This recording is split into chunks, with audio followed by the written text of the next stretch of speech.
Video शुरू करने से पहले मैं आपसे एक सिंपल सा सवाल करना चाहूंगा। आपने आखिरी बार टीवी पर कोई नया सीरियल कब देखा था? सोचो सोचो, 1 महीना पहले, 1 साल पहले या फिर शायद आपको याद भी नहीं कि आपने टीवी पे लास्ट टाइम कोई नया सीरियल कब देखा था। सही पकड़े हैं। लेकिन एक वक्त था जब लोग सिर्फ सीरियल देखने के लिए अपना पूरा स्केड्यूल चेंज कर देते थे। शाम होते ही पूरा परिवार एक साथ टीवी के सामने बैठ के अपना फेवरेट शो एंजॉय करता था। अपने फेवरेट शो का एक भी एपिसोड मिस नहीं करते थे हम लोग। तो फिर आखिर ऐसा क्या हुआ कि जिस इंडस्ट्री ने करोड़ों लोगों को टीवी के सामने बैठना सिखाया, आज उसी इंडस्ट्री को देखने वाला कोई नहीं बचा। तो आज हम इसी इंडियन टीवी सीरियल्स के डाउनफॉल के बारे में बात करेंगे। लेकिन उससे पहले हम थोड़ा पीछे चलते हैं, क्योंकि हर डाउनफॉल के पहले सबका अपना एक गोल्डन एरा होता है। 90s से लेके 2015 तक का पीरियड इंडियन टीवी सीरियल्स के लिए गोल्डन एरा माना जा सकता है। उस टाइम के शोज रिलेटेबल होते थे, इमोशनल होते थे और सबसे इम्पोर्टेंट बात, उस टाइम वो सीरियल देखने वाले को उस सीरियल के कैरेक्टर से एक अटैचमेंट हो जाती थी। जैसे कि साराभाई वर्सेस साराभाई, सीआईडी, बालिका वधू, खिचड़ी, ऑफिस और भी बहुत सारे उस टाइम के शोज जिनको हम आज भी कल्ट मानते हैं। लेकिन क्यों? क्योंकि उनमें सिर्फ ड्रामा नहीं था, एक अच्छी राइटिंग थी, कैरेक्टर्स मेमोरेबल थे, डायलॉग नेचुरल लगते थे और हर स्टोरी का एक पर्पस था। इंडियन टीवी सीरियल्स का गोल्डन एरा सिर्फ इसलिए गोल्डन नहीं था क्योंकि उस टाइम अच्छे सीरियल्स आते थे, बल्कि गोल्डन इसीलिए था क्योंकि उस टाइम हर सीरियल की अपनी एक आइडेंटिटी होती थी। अगर आपको कॉमेडी देखनी है तो खिचड़ी, हम पास, साराभाई वर्सेस साराभाई, तारक मेहता, और क्राइम और हॉरर शो देखना हो तो सीआईडी हो गया, ब्योमकेश बख्शी, आहट, फियर फाइल जैसे शो हुआ करते थे। और फैमिली ड्रामा देखना हो तो क्योंकि सास भी कभी बहू थी, कुमकुम, पवित्र रिश्ता, बालिका वधू, छोटी बहू जैसे कल्ट शो हुआ करते थे। लेकिन आज इंडियन टीवी सीरियल्स की वही आइडेंटिटी खत्म हो चुकी है और इसके पीछे का मेन रीजन है टीआरपी वॉर। जो इंडियन टीवी सीरियल्स पहले अच्छी writing, better script, natural dialogues और एक अच्छी एंगेजिंग स्टोरी पे फोकस किया करते थे, आज वही इंडियन टीवी सीरियल्स टीआरपी के चक्कर में repetitive stories, unnecessary drama, cringe flat joke, slow motion and unnecessary satirical stories, इन सब में फंस गए हैं। सही बात है। एक इमोशनल सीन जो 5 मिनट में खत्म हो जाना चाहिए, उसको अननेसेसरी 15 मिनट तक खींच जाते हैं ये लोग।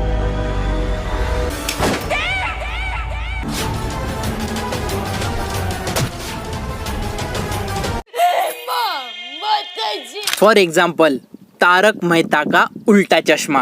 इंडियन टीवी सीरियल्स के डाउनफॉल का सबसे इमोशनल अगर कोई एग्जाम्पल है तो वो है तारक मेहता का उल्टा चश्मा।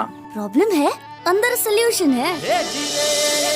तारक मेहता का उल्टा चश्मा। एक टाइम था जब तारक मेहता सिर्फ एक प्योर कॉमेडी शो था। हर घर का एक कंफर्ट शो बन चुका था ये। रिलेटेबल कैरेक्टर्स, नेचुरल ह्यूमर और एक पॉजिटिविटी जो ऑडियंस को जेन्युइनली एक अच्छा फील देती थी। लेकिन धीरे धीरे इस शो ने खुद ही अपना डाउनफॉल इनवाइट कर दिया और धीरे धीरे ऑडियंस को भी रियलाइज हो गया कि इस शो में अब वो बात ही नहीं रही, शो पूरा चेंज हो गया है। ओरिजिनल कास्ट मेंबर्स शो छोड़ने लगे, स्टोरीज रिपीटेटिव लगने लगी, कॉमेडी फोर्स फील होने लगी और जो शो पहले नेचुरल लगता था वो अब धीरे धीरे क्रिंज और अननेसेसरी ड्रामा फील होने लगा। लेकिन स्टिल सबसे इंटरेस्टिंग बात यह है कि आज भी लोग तारक मेहता के ओल्ड एपिसोड्स रिपीटेडली देखते हैं। फॉर एग्जाम्पल, मुझे ही ले लो या फिर मेरे जैसे कितने सारे और लोग होंगे जो खाना खाते टाइम फोन पे तारक मेहता के ओल्ड एपिसोड्स लगा के खाना खाते हैं, क्योंकि तारक मेहता के ओल्ड एपिसोड्स की बात ही कुछ और है। लेकिन वही अगर हम तारक मेहता के न्यू एपिसोड्स की बात करें तो ना ही वो कोई फील देते हैं और ना ही हम में से कोई अब उन्हें देखना चाहता है, क्योंकि इस शो की जो ओरिजिनल सोल थी वही मिसिंग है। जहाँ पे इस शो को एक अच्छे वे में एंड हो जाना चाहिए था, उसे ये लोग बिना मतलब के सालों से घिसते जा रहे हैं।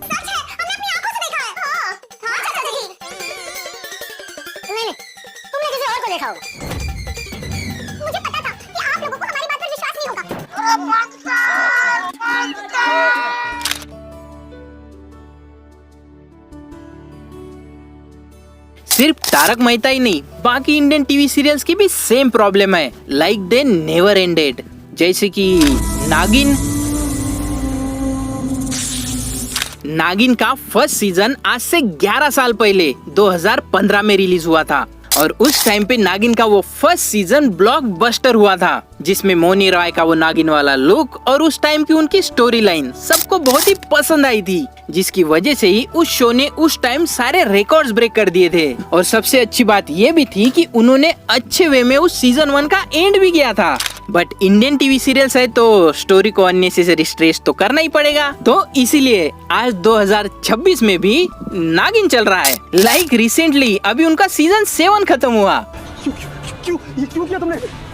अरे ये तुमने क्या किया? जान देनी थी तो अपने बाबा के लिए देनी थी, अपने मकसद के लिए देनी थी। नहीं मतलब क्या है ये लोग न्यू सीजन निकालने में इतने बिजी बन जाते हैं कि ये लोग अपने शो की ग्रीन स्क्रीन को भी एडिट नहीं कर पाते। कल्ट शो का कचरा बनाना इंडियन टीवी सीरियल से बेहतर कौन कर सकता है? किसी भी शो का सबसे मेन फैक्टर होता है उसकी राइटिंग, लेकिन जब आपकी राइटिंग ही टट्टी बन जाए तो डायपर पहनने से भी कोई फायदा नहीं होता। लाइक क्वालिटी से ज्यादा अगर आप क्वांटिटी पे फोकस करोगे तो आप सस्ते वाले क्रिंज राइटर्स उठा के अपने शो का कचरा ही करोगे। और आजकल ऑलमोस्ट हर इंडियन टीवी सीरियल्स में वही हो रहा है, ना इनके स्टोरीज में दम है और ना इनके राइटिंग में। राइटर साला गांजा फूक के कुछ भी शो की स्क्रिप्ट में लिख देते हैं और ये लोग उसको ही बेस्ट मान के अपने शो में डाल देते हैं, जैसे कि अनुपमा का ये डायलॉग, कैसा बेटा है तू, निकम्मा, नाकारा, नाशुक्रा, नासमझ, बेकार।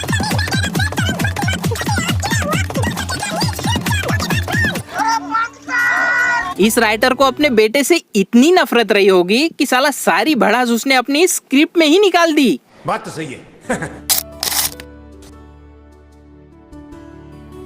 आप मानो या ना मानो, लेकिन इंडियन टीवी सीरियल्स का एंड ऑफ एन एरा हो चुका है। भले ही आज भी हमारे फेवरेट शो टीवी पे चल रहे होंगे, लेकिन उन शो का सिर्फ नाम सेम है, बाकी सब बदल चुका है। और मुझे ये भी पता है कि आने वाले 10-15 साल और भी ये लोग इस शो को अननेसेसरी चलाते ही रहेंगे, क्योंकि इनको ऑडियंस की टेस्ट से ज्यादा टीआरपी की रेस से फर्क पड़ता है। और शायद यही रीजन है इंडियन टीवी सीरियल्स के रियल डाउनफॉल का।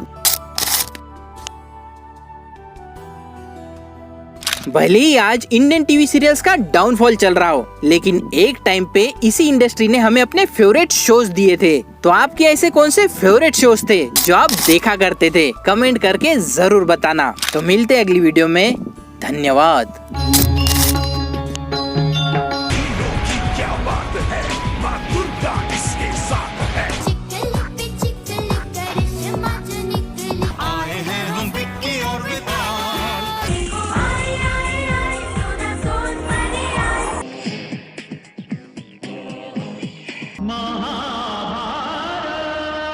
करेंगे पले पले